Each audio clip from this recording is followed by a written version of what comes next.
yang telah memiliki sejarah lebih dari 10 tahun di bidang kesehatan. Scientist Home Indonesia memberikan solusi bagi pelanggan berdasarkan pada pandangan ilmiah. Dengan adanya penelitian yang terus diperbaharui, dapat dipercaya bahwa SHI mampu memberikan pengetahuan penelitian terbaru kepada konsumen yang berkaitan dengan kesehatan. SHI juga menyediakan beberapa pelayanan untuk konsumen, seperti MDI atau cek darah,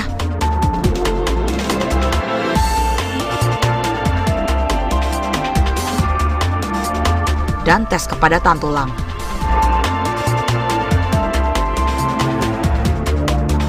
Scientist Home Indonesia juga memiliki tenaga medis yang berkompeten. Semua produk di SHI didasarkan pada penelitian ilmiah asli dan bukti klinis yang berlaku untuk semua lapisan masyarakat dengan fokus utama adalah untuk mengejar bidang kesehatan melalui ilmu pengetahuan. Beberapa produk SHI antara lain gelatin hidroliset, bone gelatin hidroliset, dan inositol. Scientist Home berdiri pada tahun 2008 di Hong Kong sebagai jaringan retail produk kesehatan.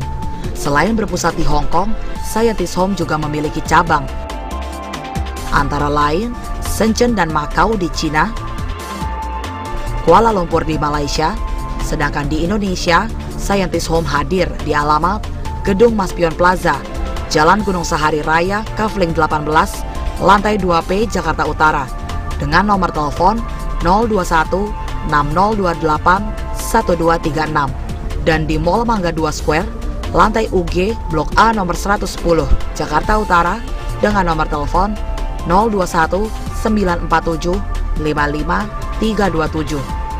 Scientist Home Indonesia, kesehatan untuk seluruh masyarakat.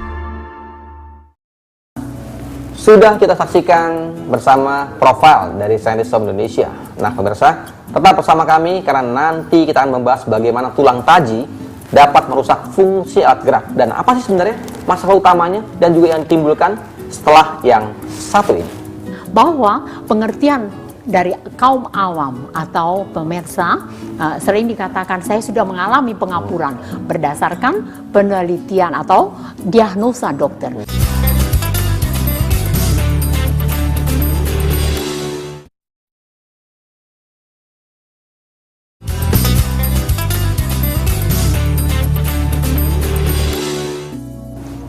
Kembali lagi bersama saya Freddy Susunencang dalam program SHI Talk dan juga bersama Dr. Rumiel Tobing. Pemirsa, telah kita pahami bahwa bone spur adalah kerusakan lanjutan dari tulang rawan bantal persendian, di mana tendon yang kendur dan jaringan tulang sekitar sendi yang menjadi lunak, sehingga terjadi klasifikasi sebagai respon alamiah.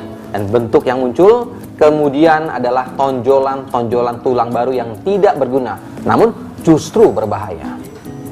Pemirsa, masalah berat badan, kebiasaan duduk, dan juga berjalan yang buruk, dan menggunakan sepatu hak yang tinggi, atau seperti yang disukai seperti banyak wanita, high heel, ternyata merupakan faktor-faktor yang mengakibatkan munculnya bone spur ataupun tulang taji.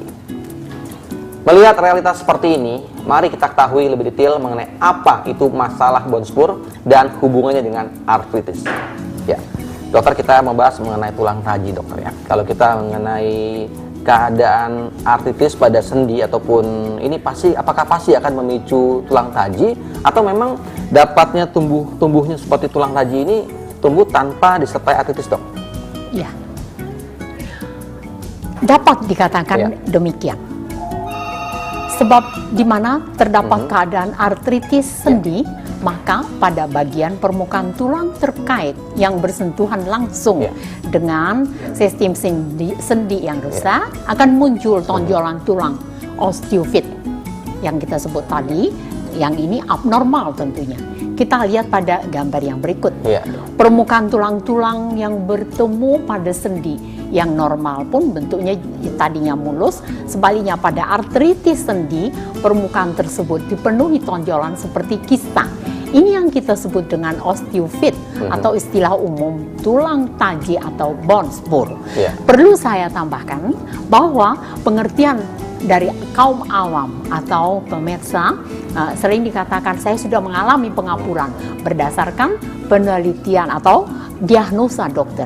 Sebenarnya pengapuran itu adalah pendahuluan dari tulang taji. Ya. Jadi kalau sudah ada pengapuran, itu akan pertanda dini nanti akan tumbuh tulang taji. Oh, jadi Itu awalnya adalah kira-kira. pengapuran dulu. Ya. Dari pengapuran lambat laun akan Lambat menjadi laun, tulang taji. tulang taji. Dan tulang taji itu yang nyeri, yang tajam nyeri, ya dokter ya. Dan ini yang perlu kita hindarkan.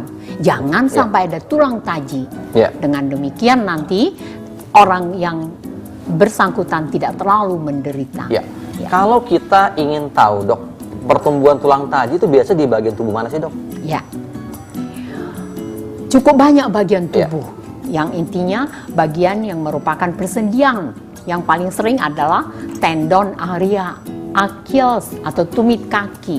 Itu seperti gambar Ya. yang 8A sepanjang tulang vertebra, discus vertebralis di gambar 2.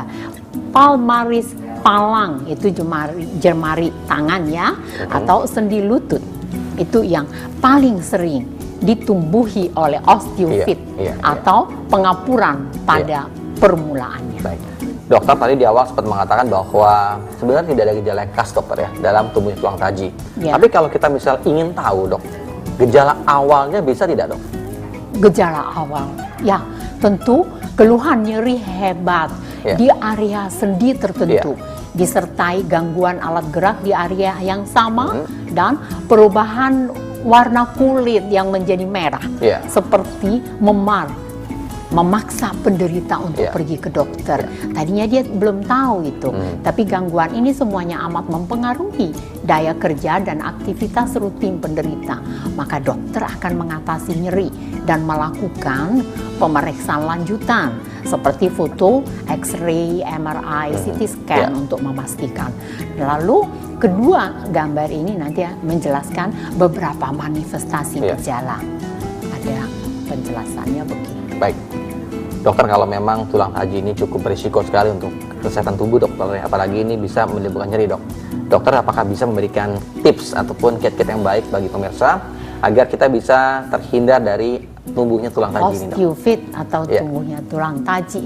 Sarannya sama dengan bagaimana kita mencegah artritis sendi dan menghindari faktor risiko yang tadi sudah kita sebutkan. Gambar pertama ini adalah sumber protein nabati utama yang banyak mengandung enzim-enzim guna memelihara kesehatan sendi dan tulang. Yang kedua, gambar ini olahraga renang.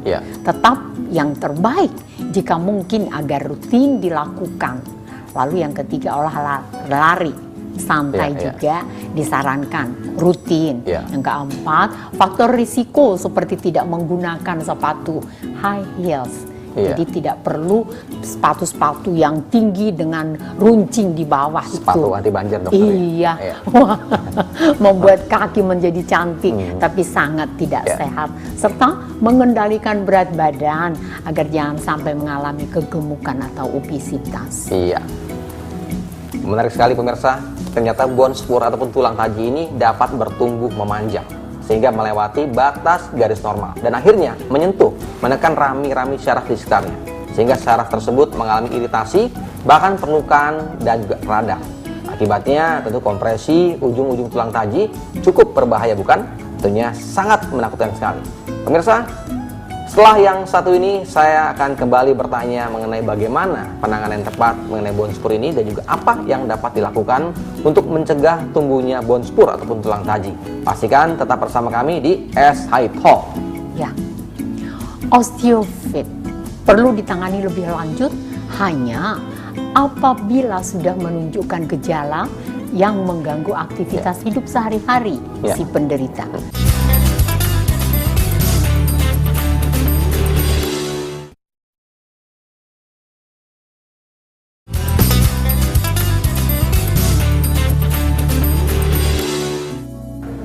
Terima kasih pemirsa, bersama saya Freddy Su Nianchang dan juga Dr. Rumel Tobing.